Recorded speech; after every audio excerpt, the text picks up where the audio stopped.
So we both have a lot of agency as individuals, and also we both have influence with each other. So if you, instead of control, because I can control a car or I can control a billiard ball if I'm playing billiards. I can even measure the forces, okay, before I hit the billiard ball and all that. Um, I can even measure that if you think about Newtonian science, the Newtonian physics.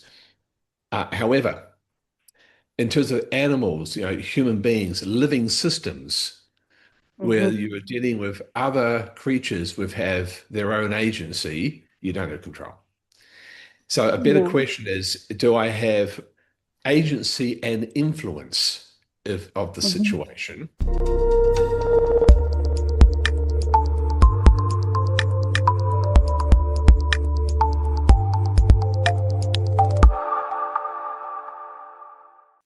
Hi there. Welcome to the replay of our after hours discussions with professional coaches. Your exclusive complimentary Sunday session for all of our community around the world, where coaching minds unite with our people to create real world results. I am Adrian Cahill, your host and founder of the Motivate community, and more recently, Monday Morning Motivation. As a global trainer in NLP, neuro-linguistic programming, coaching, and hypnosis, this weekly gathering brings some of my colleagues from trainings, my fellow students and coaches all together in one place where we can discuss, share, help change the world by delivering free, quality information that's here to help you transform.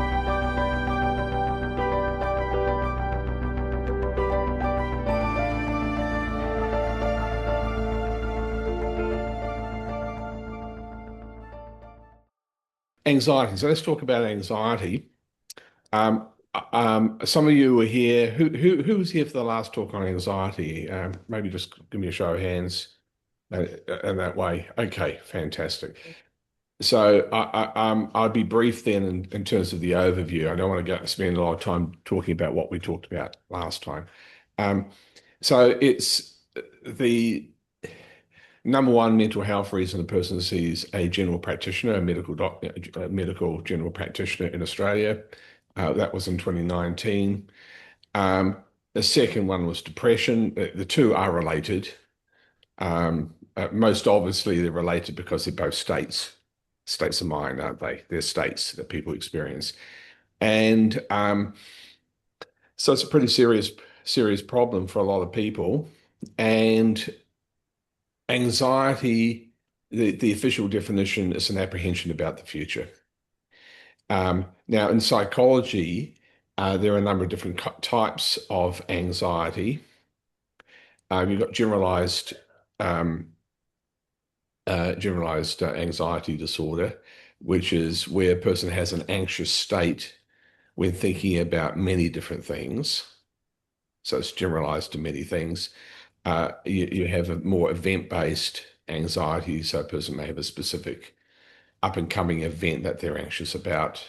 Um, but it also encompasses um, other things that a lot of people may not realize are inside the category anxiety disorder.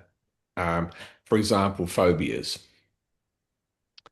So fears. Now, phobia basically we define as an overly strong, out of proportion fear reaction to some stimuli, specific stimulus actually. So that's where you have people who've got a fear of heights or flights or pigeons or cockroaches, or in Australia, snakes and spiders. We've got some pretty deadly snakes and spiders here in Australia. Um, the snakes and spiders don't get you the environment well, so it's a pretty wild place here. But once you get out of the cities, that is, cities are quite civilized, but phobias, and then um, for example, panic attacks, when people have a significant panic reaction to something. That's considered to be an anxiety disorder. But I want to talk about well, let's get some feedback. Let's shape this around assuming we've got a small group here, let's shape it around your interests. So this is what we can talk about tonight.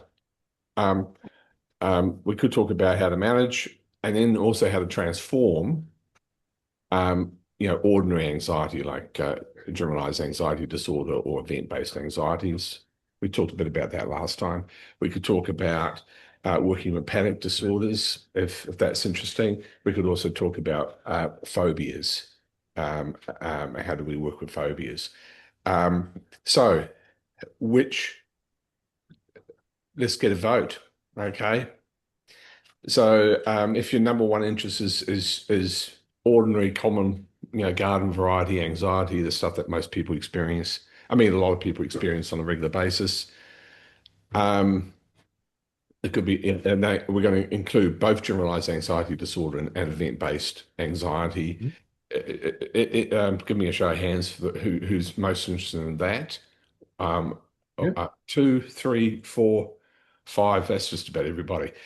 Okay, that's what we're talking about now. Okay, so we don't need to go into the others. By the way, in a later session, would people be interested in for example, phobias? How to work with that?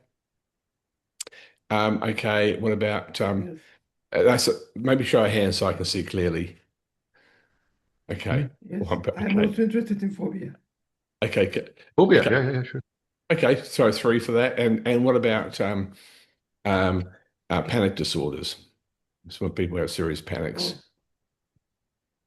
Okay. A couple, 2 or 3. Okay. Oh, okay. That's quite interesting. I've had quite a lot we of can success make a mixed. at Yeah. panic disorders. They're quite fascinating. Okay, so let's talk about your ordinary, typical, the anxiety that something like 20% of the population experience on a regular basis.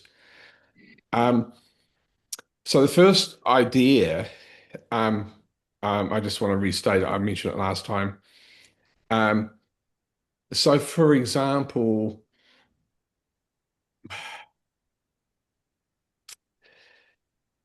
it's been medicalized. So note we talked about disorders. So it's framed as a psychiatric disorder. So that's within the medical system. And in the psychological system, that's pretty well bought into the medical model. Um, now, I, I like to remind people, sure, you can go along with that if you want to, that's fine. When I talk to doctors, I go along with that to pace their reality before leading them to think about it in a different way. However, I think a useful frame is to realize that anxiety is a state, and we experience that state if that's a problem for us. So it's a state of mind, and like any other state of mind, it has a structure. So every emotion has a structure. Now, and I'll briefly talk about that. So if somebody feels guilt, okay.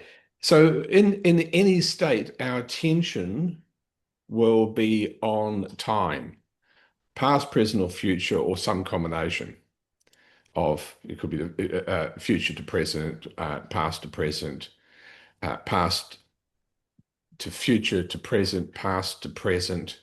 So there'll be a pattern in how a person is thinking about time for any emotion. So let's take an example: guilt. And could people participate? So feel free to shout out what you think. Guilt would a person be attending more to the past, present, or future if they feel guilty? Past. Past. It's a past-oriented emotion. Okay. Happy, past, present, or future.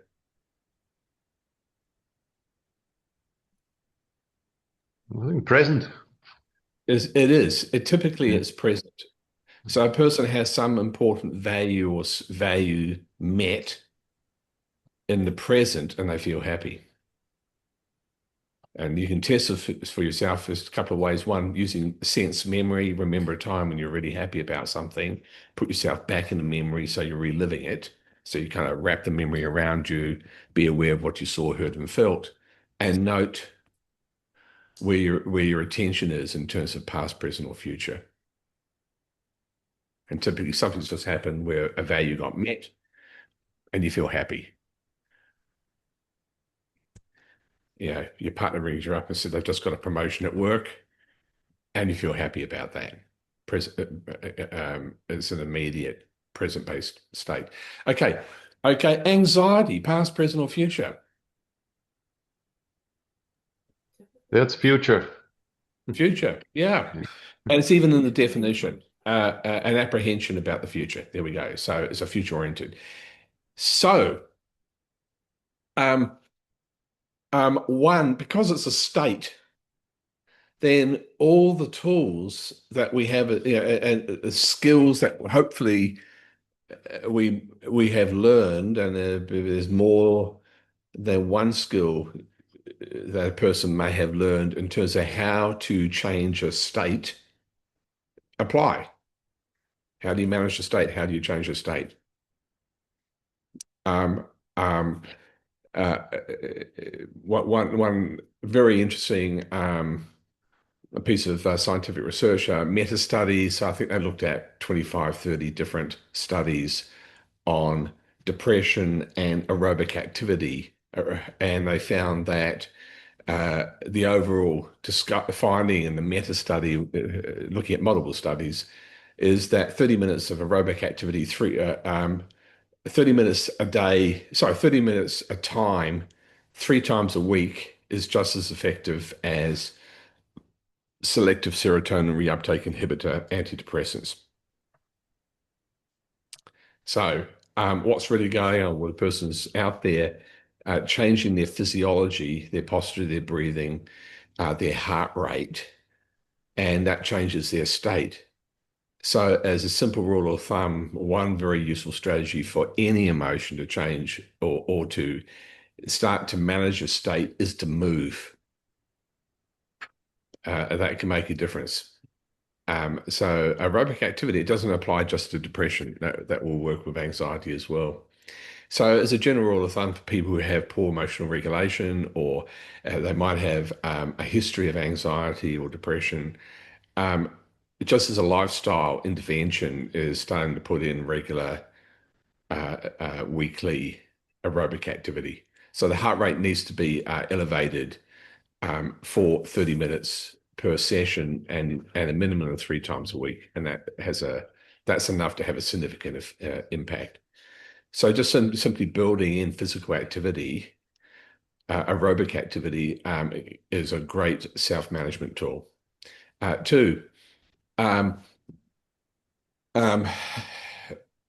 if somebody's depressed or anxious, even anxious, and they're capable of doing this, a headstand or a handstand, maybe you need a friend to act as a guardian angel when you're doing a headstand or a handstand if you're my age. Can you maintain a unresourceful state such as anxiety or depression while doing a headstand?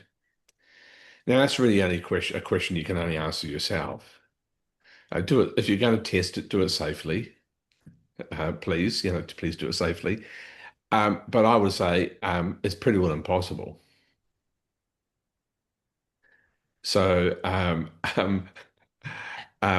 if you've got a friend who's anxious, get them up and moving. Take them for a walk. Take them for a brisk walk. That way you're getting some aerobic activity.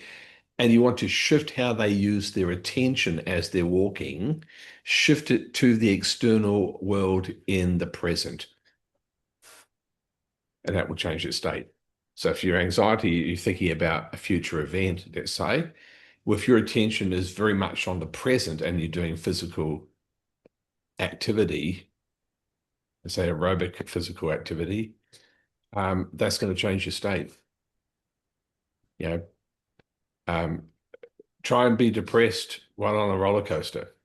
Now, I want to say that would be a good one for anxiety. For some people, roller coaster is anxiety provoking, but you're getting that much physical movement.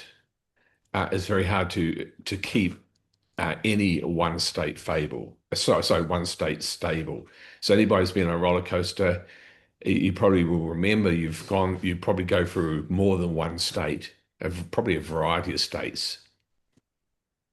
Excitement, exhilaration, maybe a little bit of fear, then some more excitement, etc.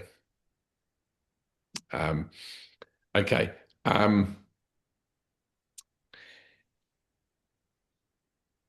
Just thinking about this. So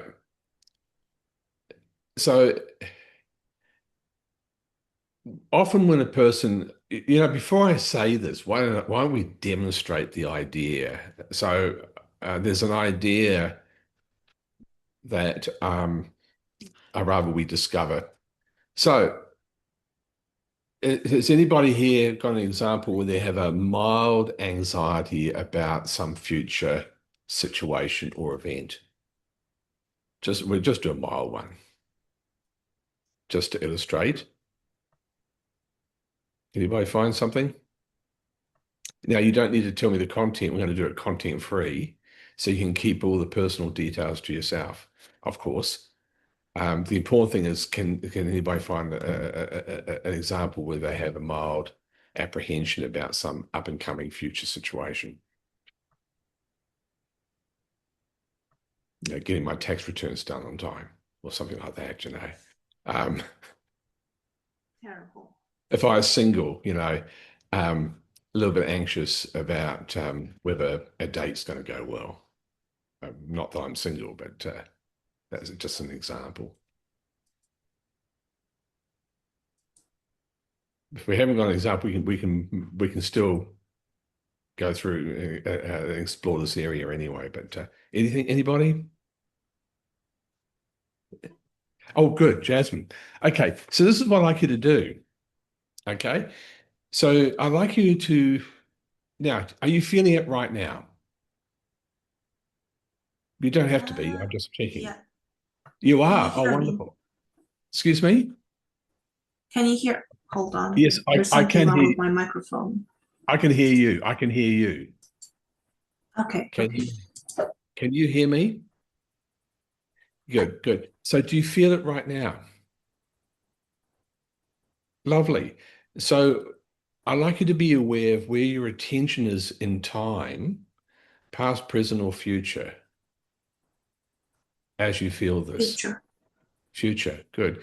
Now, as you think about the future, are you running pictures, mental pictures, or are you talking to yourself? Or is it a combination of pictures and dialogue? A combination. Of Kind of like a pictures. drama role. Okay, pictures and internal dialogue. Now, are you looking at a past memory, or are you creating the future scenario?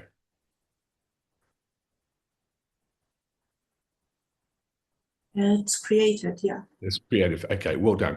Now, now, just shake it off for a moment. You can shake it off mentally. It doesn't have to you do it physically, but physical is probably better. But as long as you kind of shake it off, okay. Now, this future event, I've got some questions to ask you. I'm going to ask you now. You don't need to answer them out loud.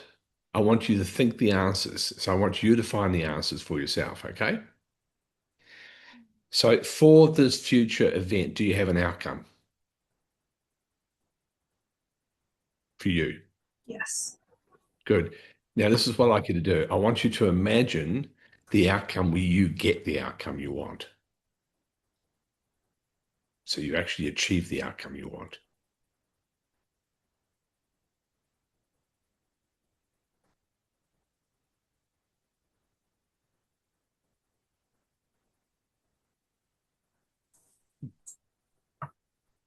Well done. Okay. Now, as you did that, did you see a picture of Jasmine? Was it like seeing yourself in the future?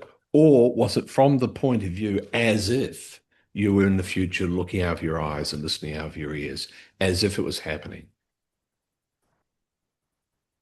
As if I had that outcome. Beautiful, as if you had the outcome. So be in that future where you have your outcome. And I'd like you just to note the evidence, what you can see or hear or touch in the world, what would be hard, concrete evidence that means you got this, you achieved this, this is yours. You have this outcome.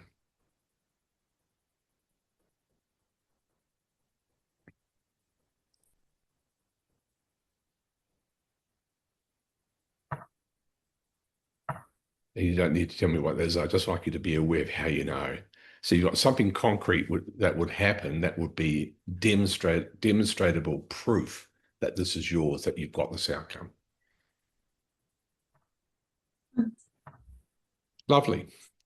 For people who might want an example, let's say I want a car. Well, the evidence of having achieved that and bought that car would be having the ownership papers. That's hard, concrete evidence in the world that is mine. Okay, so as long as you've got a way of knowing that you've achieved this. Lovely. Next question. When you have this, having this outcome, what do you want this outcome for? This is not a why question, it's a what for question. What do you want it for? And don't tell me, just identify. So you know what the intention is. Is it just one intention or more than one intention?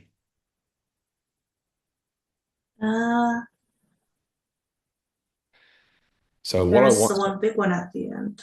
it's a and big then one out there. Couple, yeah. And a couple of smaller ones. Okay. Now, this is what I could do. Now take a mental journey further into the future, far enough into the future beyond having achieved this outcome, far enough to become aware of the likely flow-on consequences in your life of having achieved this. And by consequences, they could be good, bad, or indifferent. But every outcome will have future consequences.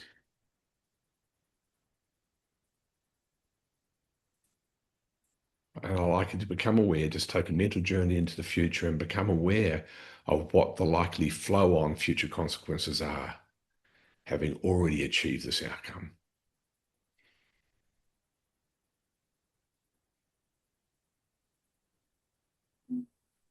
Now, I'd like you to note those consequences, and I want you to relate them to the intentions. So you had a big intention and two smaller ones.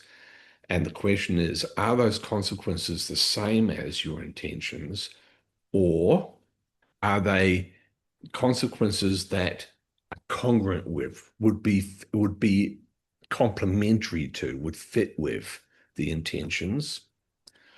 Or there's a possibility, or are the consequences undesirable and a mismatch on your intentions?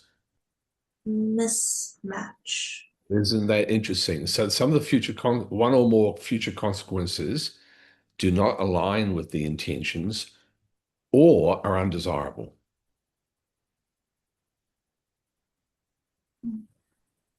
Isn't that interesting? That being the case, well, no wonder you feel some anxiety about it. So can you now take that outcome? Can you modify it in a way that would still support the fulfillment of the intentions that would likely produce better consequences?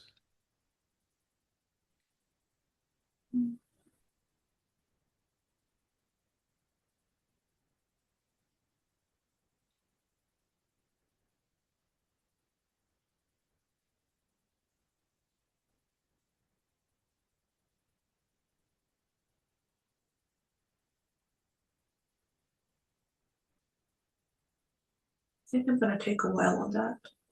Okay, so that might take a while. Okay, so that's one possible intervention. Now, let's go for a slightly different intervention. I like you to imagine what it would be like to have your intentions, the big one and the other two, all met.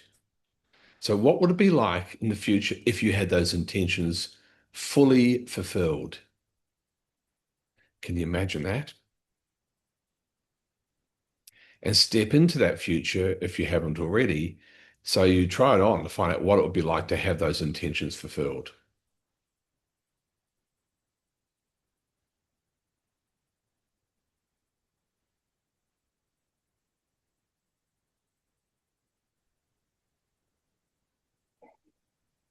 and I have a suggestion for your unconscious mind, okay? It's a suggestion that you don't need to attend to consciously now.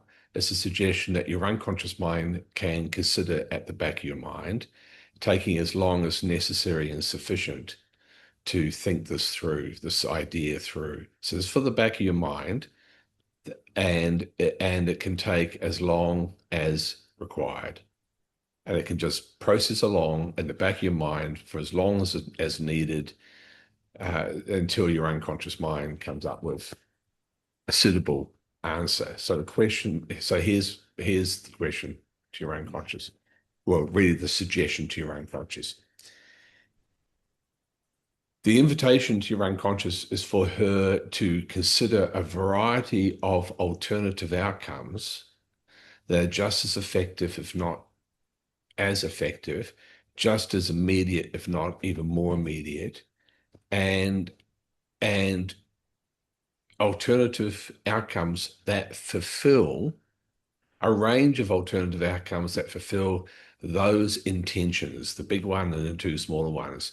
So the suggestion that she gets together and generates and engages your creative resources at the back of your mind and starts generating possible alternative outcomes that support the intentions.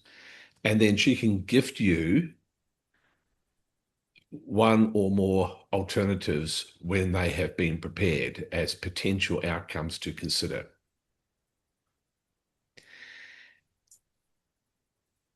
So I'm going to offer you a frame about this. So whenever we have an outcome, any outcome, there's always one or more positive intentions for the outcome in the first place.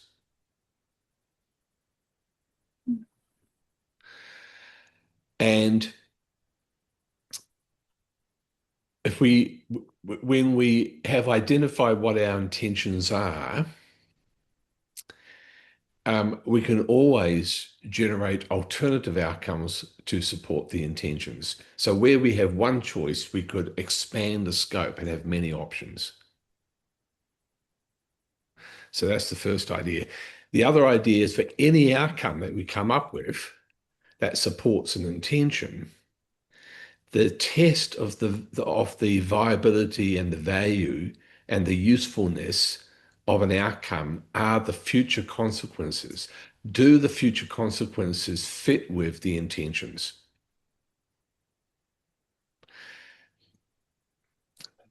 If they do, that outcome's worth going for.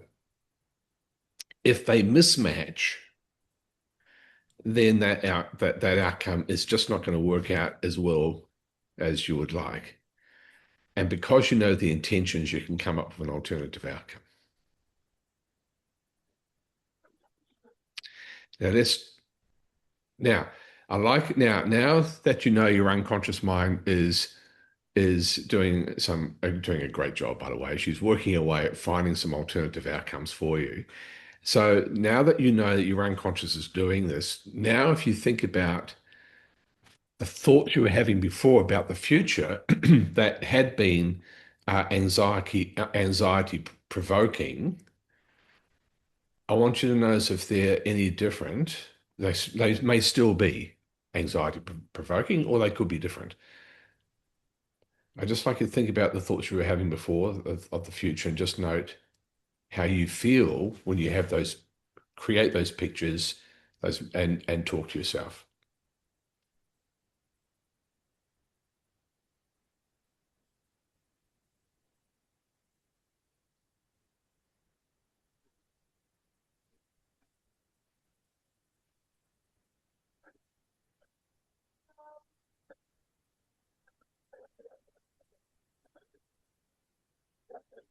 So the question, any difference or not?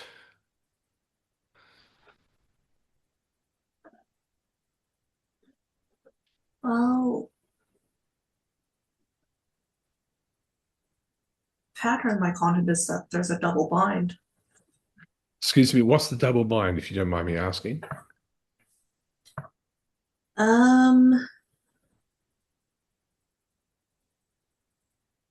I don't want want to dox myself. You want to what? I'd rather keep that to myself. I'll The keep that content to of it yourself. would, Okay. yeah. So the most important thing is if you discover a double bind,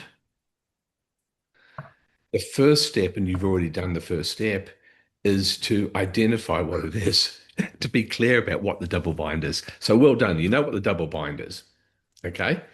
Now, is a double bind imposed by you or by somebody else in the world? Somebody else in the world. That's the problem. Okay. Now, yeah. So I didn't think you would impose a double bind on yourself. I had to ask anyway, but of course you wouldn't. So, okay, it's imposed by somebody else. Okay. Now, um,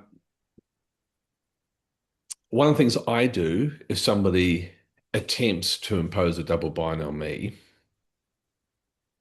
okay, actually, I won't tell you what I do. I might do in a few minutes. I may not. The question I have for you, I'd rather you find your own solution. When people, have you got examples in your personal history where others have imposed a double bind on you and you've dealt with it and you've broken the double bind?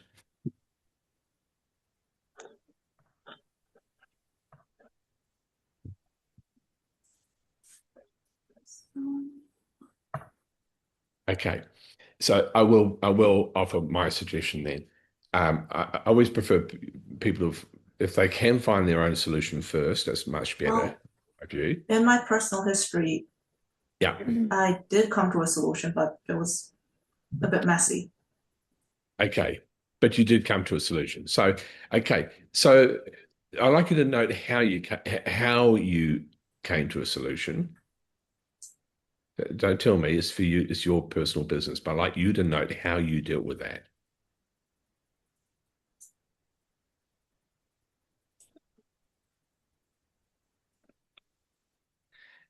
And then the question is that approach something that might work with this double bind you just identified a few minutes ago?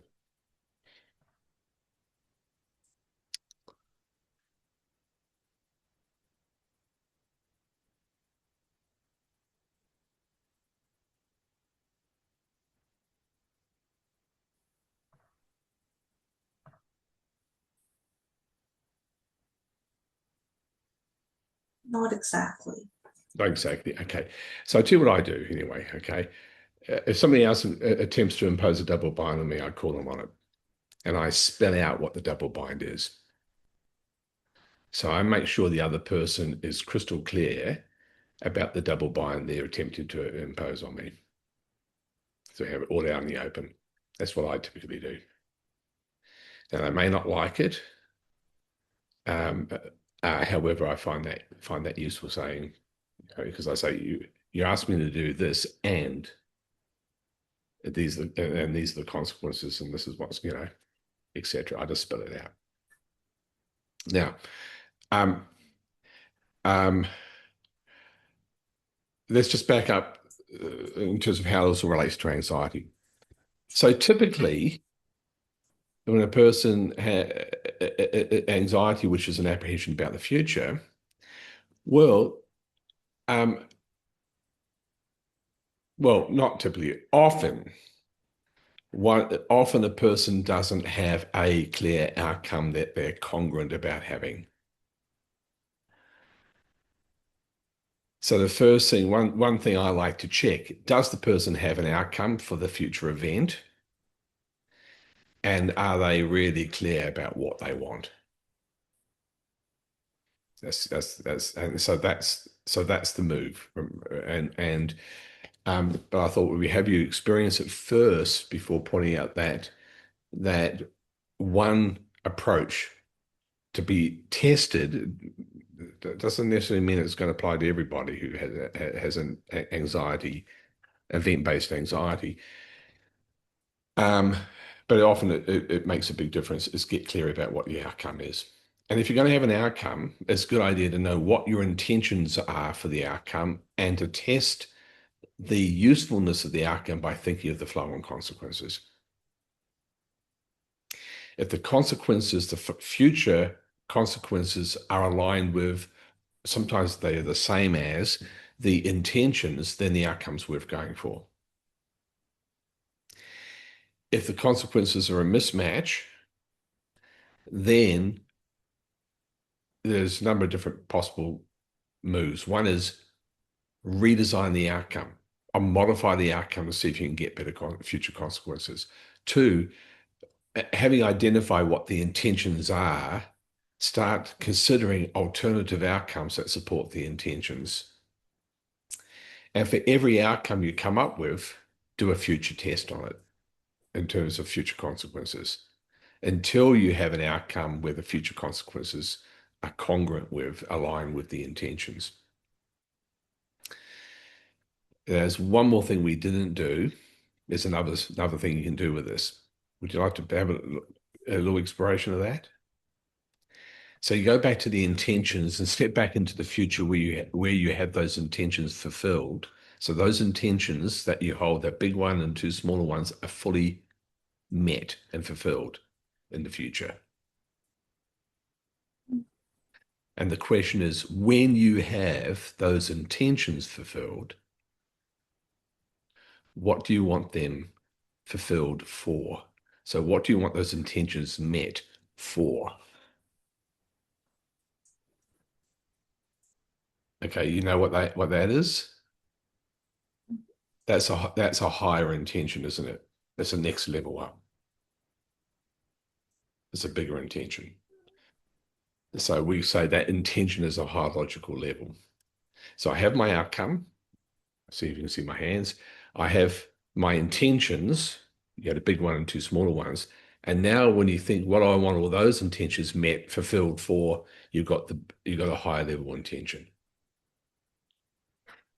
And sometimes when we keep in mind the higher level intention, now when we think about that future, that possible future, just think about that possible future now, being aware of the intention of the intention.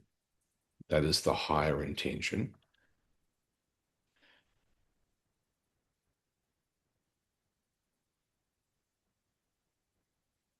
The question is, are the pictures any different? Do you feel any different? Is your dialogue any different? Or not?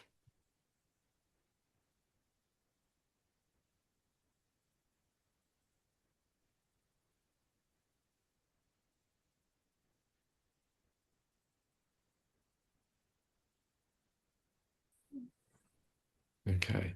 So it is different, is that correct? Yeah. Yeah. Okay. If you don't mind me asking, now don't give me any personal content. I'm talking about how you represent things, how things look and sound to you. It's different how specifically?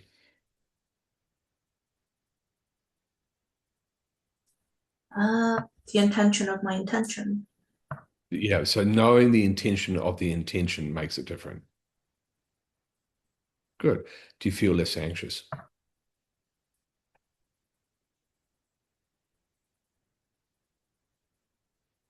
Yeah.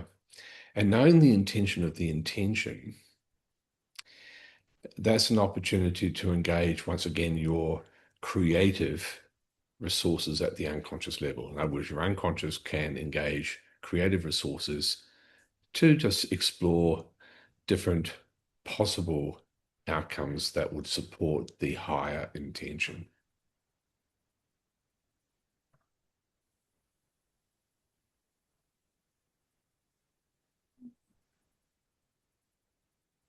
So sometimes you've heard the saying, don't sweat the small stuff. Have you ever heard that saying? Don't sweat the Familiar, small. yes. Yeah. Yeah.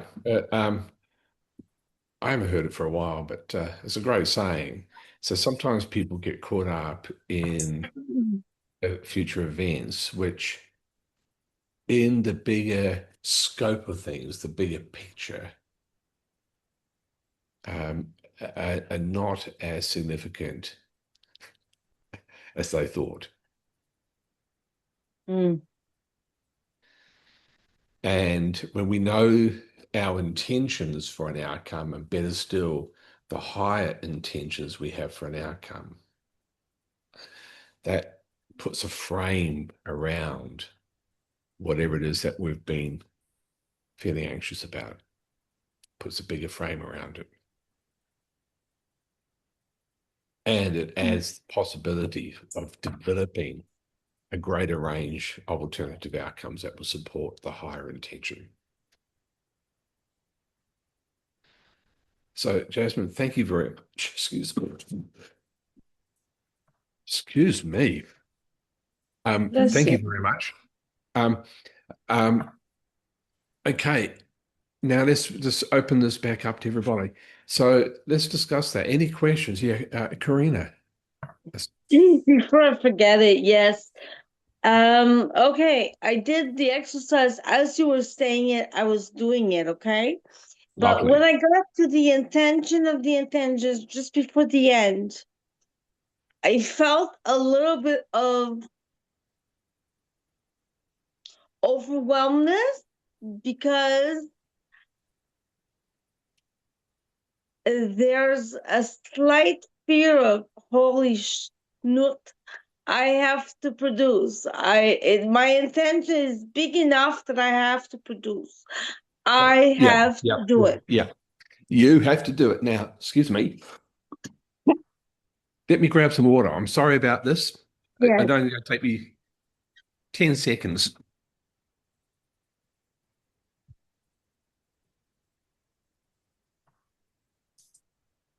Hi, Harry. Hi, Darko. Okay. Hi, everybody. Fantastic. Now, Karina, thank you so much for that because, okay, so I think you may have missed the beginning of today's webinar. So one thing I was saying is that all emotions have a structure. Yes. And so one of them is how do we use time? And because anxiety is often future oriented, then this is where getting really clear about what our outcomes and intentions are. And also it's a good idea to consider potential future consequences for any outcome. So that's the Yes. move that Jasmine and I were exploring. Now, there are other patterns as part of the structure of how our states and our emotions work. So number one is the modal operators we use. Now, that's just a linguistic term. Oh, you've done some NLP, have you, Karina? Yes, I have. Oh, Yes. good. So do you know what modal operators are? Yes. Okay. But now I'm going to remind everybody because some people here have not Yes. had any NLP training. So for everybody, I'll just do a quick summary. So the easiest way to understand a modal operator is to do the following exercise. And it's just pick something you could do. So think of something you might want to do. Okay. Everybody got something in mind? Just raise your hand. Let me know you've got something in mind, something you might want to do. Okay. And now think it this way. I could do that. Now think about, I might do that. I may do that. I will do that. I want to do that. Okay. Now we're going to do a slightly different type of modal operator. So we're actually using them, even though I haven't quite defined them yet. And we're going to now use modal operators that are about need, necessity. So here we go. I have to do that. I've got to do that. I must do that. I should do that. I ought to do that. Okay. They have a different quality, don't they? So the first ones were about what you could, what's possible. I could do that. I might do that. I may do that. I would do that. And I want to do that. If I want to do something, it presupposes I've chosen to do it. I could say I choose to do that. Yes. So the different quality in terms of our state, they affect our state. So Yes. sometimes with necessities, I have to do that. I've got to do that. I have to do that. I have to do that. it creates more stress in the state. Not for everybody, but for most people. Okay. Mm. Now, I guess there's a little bit more to this because I can take a modal operator of necessity and I can negate it. So I put it into the negative form, language-wise. So I shouldn't do that. I must not do that. I ought not do that. I needn't do that. Okay. But I can also have negation in for modal operators a possibility. I could, could becomes couldn't. I can't do that. I might not do that. I wouldn't do that. Okay. Yeah. And so the modal operators we use when we're in, now they go with states. Different states have different modal operators. So sometimes with anxiety, people have things like, well, this could happen. You know, my boss might not be happy with what I present. You know, my partner might be upset with me, except whatever. But yeah, the modal operator is a modal operator often in play. Now, we didn't look into the modal operator part of it with Jasmine, but now note you got to the intention or the higher intention for your outcome, and then you had a modal operator. Yeah, I think it was have to, wasn't it? Was it have to? Kind of, yeah. I have to produce. Yeah, that's fear of I having have to to produce. produce. I have to produce, and you feel it, right? I have to produce. Well, what if you do produce? You know, you can produce. Okay. Or yeah, and here's another one. I want to produce. Yes. And here's another one. I choose to produce. Yes. So So it's nobody has, all in the way we talk. It's all in the narratives yeah, that we use for self-talk. Okay. that's right. The modal operator in the sentence has an impact. So when the narrative that we use, the inner dialogue that we use, the modal operator, it will influence the state. And if Got I it. have to do that, I have to produce. Oh my God, Yes. I feel stressed just thinking about that. I'm feeling stressed Yes. for you. I have to produce. It's very different to I want to produce, I will produce, and I choose to produce. Because now think about I choose to, I or will do, or I Yes. want to. Note that has agency, greater agency. Yes, they do. So, so back to anxiety, another element that relates. So we got anxiety is about the future. Mm-hmm. I'll rephrase it. Anxiety is about our construction, our the representations we make of the future. Mm-hmm. So we do it in here. Okay. Mm-hmm. It's a good idea to know the intent, outcome, and the intentions we have. That's the move that Jasmine and I played with, which well done, Jasmine. Um, and then there's the modal operator that has an influence. And there's another element we haven't talked about, agency, agency. So often with anxiety, a person perceives a future where they lack agency. They may perceive other people as having agency over them.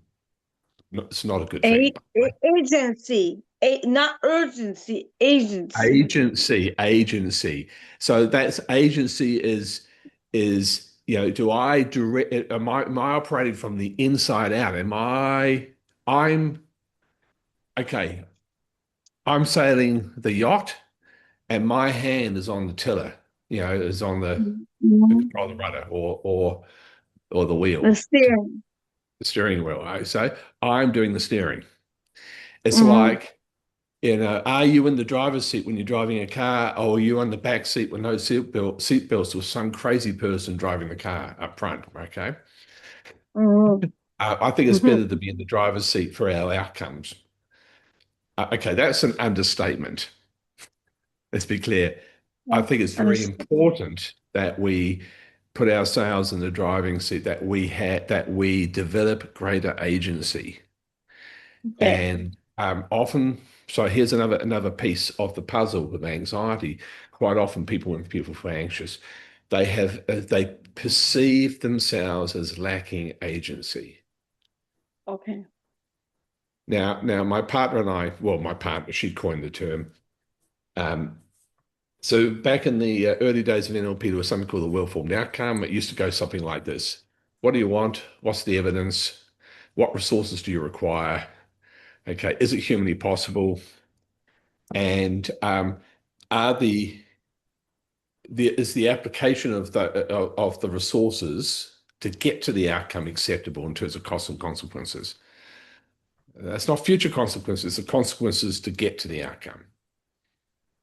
What Jasmine was exploring was the future consequences that arise having already achieved the outcome. Now, Yes. and that was the well-formed outcome. Oh, the one more final question was: is this outcome and organizing the resources under your control? Yeah, I like that. That was an attempt at agency. Yeah. The question just happens to be a dodgy question. It's not a good question because my outcomes are not under my control. And by the way, my relationships are certainly not under my control. And I state unequivocally, when it comes to a relationship with my partner, that relationship is not under my control by any stretch of the imagination. And by the way, control doesn't work the other way for her either, because we don't think about it that way. But we have Mhm. agency in our interactions with each other. So we both have a lot of agency as individuals. And also, we both have influence with each other. So if you, instead of control, because I can control a car or I can control a billiard ball if I'm playing billiards. I can even measure the forces, okay, before I hit the billiard ball and all that. Um, I can even measure that if you think about Newtonian science, the Newtonian physics. However, in terms of animals, human beings, living systems, where Mhm. you are dealing with other creatures which have their own agency, you don't have control. So a better Yeah. question is, do I have agency and influence of the Mhm. situation? And my wife came up with a word that cover both. It comes from ancient Greece, aegis, Aegis. Do I have aegis? So aegis, it's not black and white. It's it's a continuum. How much Mhm. aegis do I Yes. have? So I have agency. Do I have agency in terms of I'm actively directing my own experience in the world? Very healthy thing to have. Other. And I may not have control, but my God, I can influence. Yes. Yes. So I don't have control. I was like, look, you know what?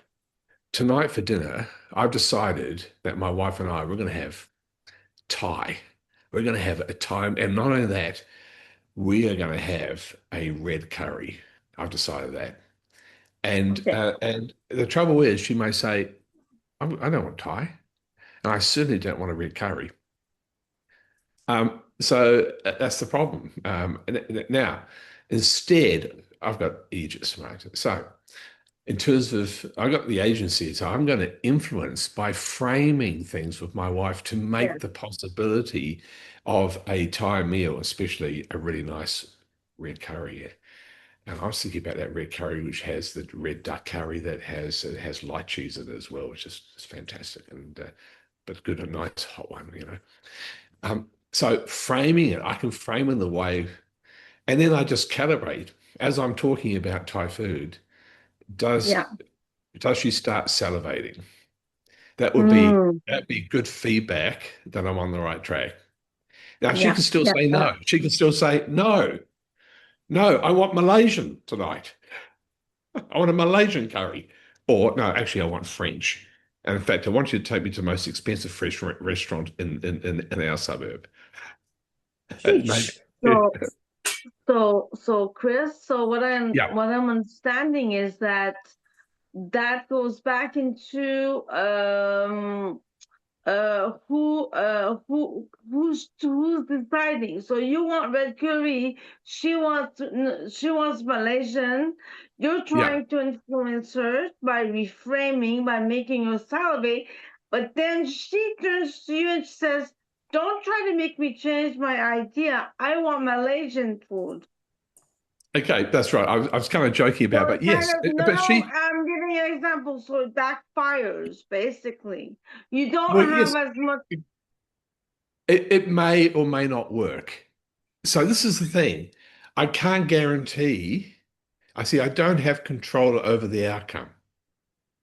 Yeah. However, because I've got agency and influence,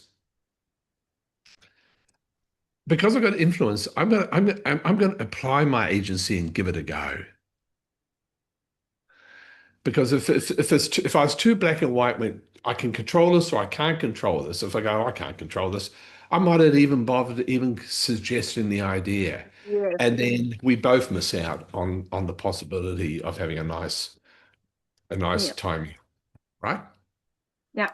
So this is the thing. It's about it is about having, making sure you have agency and influence. Now, there's no guarantee it's going to work. However, you are going to feel far more resourceful when you're thinking about the future if you're operating from with a sense of agency and influence. And so this comes to another thing that relates to anxiety, certainty and uncertainty. So this is another pattern. Some people have a high need for certainty, Mhm. and if they perceive a future event as being uncertain, that's uncertain that they could achieve their outcome, they're more likely to feel anxious. Mhm. So that's another. But that then again is if I am operating from a high logical level, so I'm operating from my higher intention, however high I need to go, I know what I want at the intention level, then I've got the scope to be flexible and adjust things. Because I know if one way doesn't work, one outcome doesn't work, I'll just switch to an alternative that supports Yeah. mine. So I still end up getting what I want. So, but that then is that also goes with that sense of agency that I'm actively going to be involved in considering these things and generating alternatives rather than having a lack of agency, rather than being passive.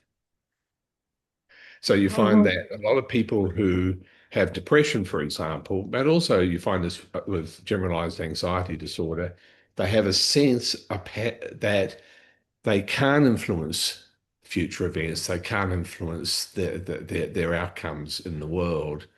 They're passive about it. There's nothing that I could do, you know. So my partner, she runs my life. There's nothing I can do. Yeah, that type of thing. That's a silly Mhm. exaggeration, silly example, but Mhm. a lot of people you hear them talking about work in that way. Well, I don't like my work. My manager treats me badly. There's nothing I can do about it. And you know, but I do feel really stuck there. And I hate my job. And then I've got an hour and a half commute each way to get to work each day. And I've got the Mhm. mortgage and the 2.5 children. I just feel like I'm on the treadmill of life. There's nothing I can do about Mhm. it. Yeah. Passive engagement. So lack of agency, a lack of aegis. And Yeah. but these will also relate back to the modal operators we use as well. Yes. Yes. Yes. Yes. So the choice of modal operators is very important. And thinking about the future. If we're going to think about a future event, make sure I'm clear about what I actually want What to you want. start with, Mm. and chunk it up. Be aware of the intentions I have to put a bigger frame around it, and be actively engaged in applying resources to achieve that. And I'm aware that there's no guarantee. If it Mhm. involves other people can say no. Okay, fair enough. That's life. But I Yeah. can certainly influence, and that is that is a far more resourceful way of operating than being anxious. Yeah. Okay, is this useful? Okay, any further questions about this?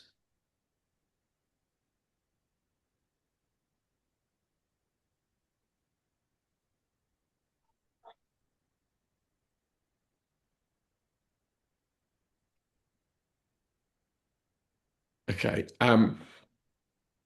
Okay. So, what are some of the elements we talked about? Just to recap: time. How am I attending to time? Okay.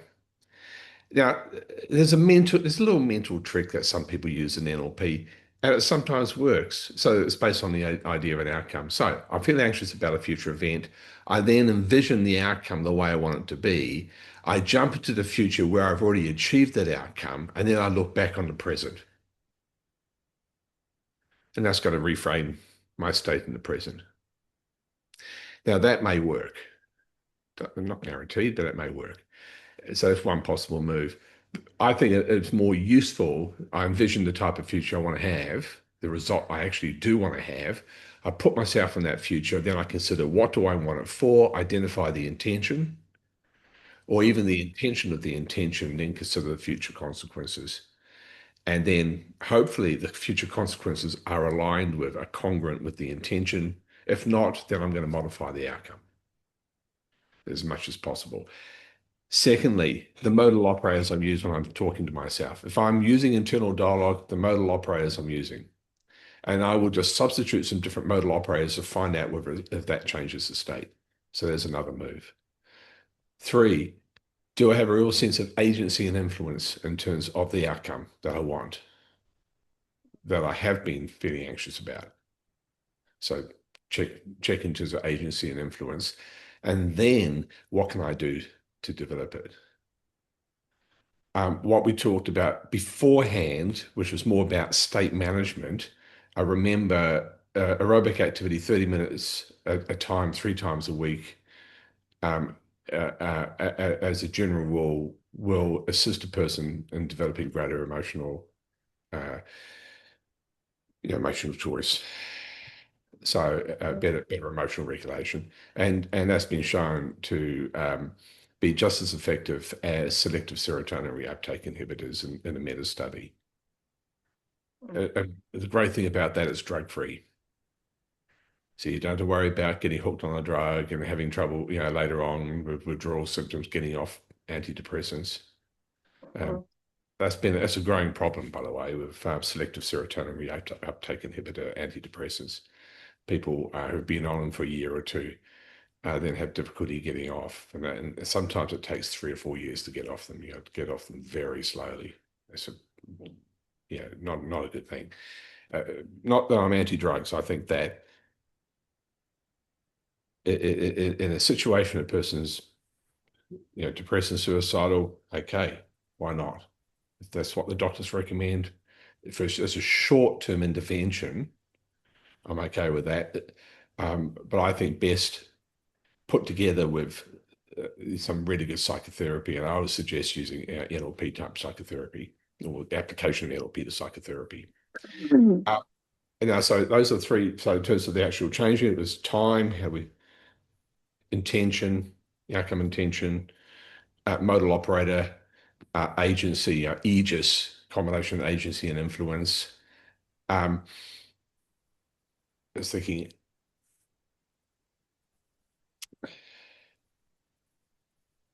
now this is a little more advanced.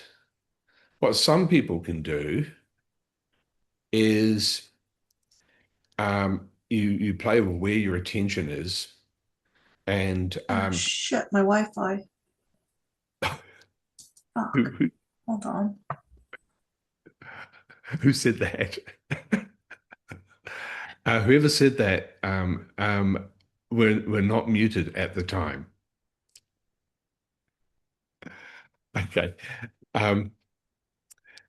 Okay. Sorry, I just got to manage my state. It's just too funny for me. I'm sorry about that. No, I've lost it now.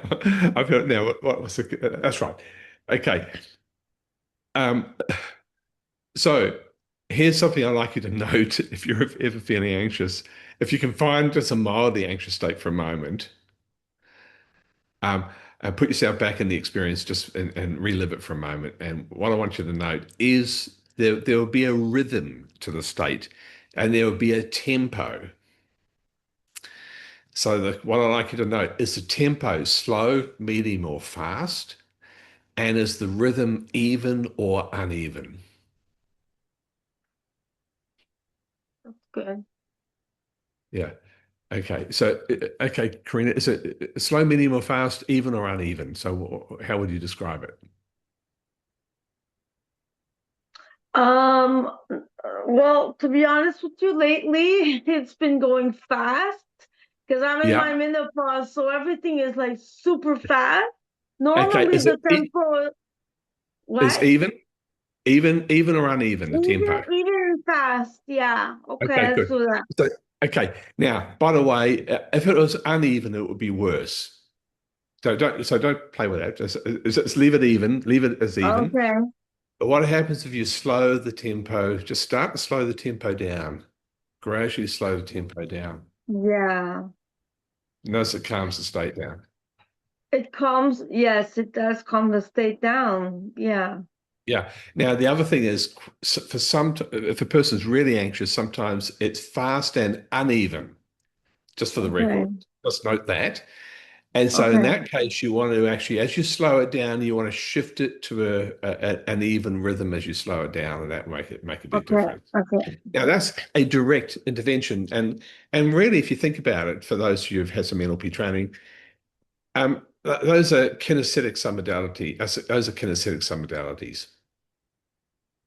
Just for those who've done NLP submodalities. I won't go into what they are right now because that's a whole session. The submodalities that would take. That's a 3-hour job to do that properly. But anyway, but the Mm. point is, you can slow it down. Now, most people don't know that they can directly adjust their state by noting the tempo and adjusting the tempo. It depends on the state. Some states you want to speed it up, other states you want to Mhm. slow it down. Now, Mhm. most typically, um, resourceful states tend to be even in rhythm. However, here's one that's I think is a resourceful state, which is uneven. Typically fast and uneven. Excitement, when you're really excited. And test these out. Test these out. Use your sense memory. Find an example when you're really excited about something. Put yourself back in the memory and just remember what that's like. And note the tempo and whether it's even or uneven. Now, Yeah. the answer to these things are always going to be your answers. Alternative, different, very different state. When a person's deeply relaxed, it tends to be slow and even. Mhm. So, yeah, with hypnosis, people often want people to go into a deeply relaxed state, so that you hear this. Anybody ever experienced any hypnosis? Yeah. Yep. Yeah. Yeah. Okay. So, for example, if I said to you, remember a time when you were deeply relaxed, and you Mm. want to see when you become more relaxed, Mhm. and everything slows down. And so if you're doing hypnosis, you're going to have your voice slow down.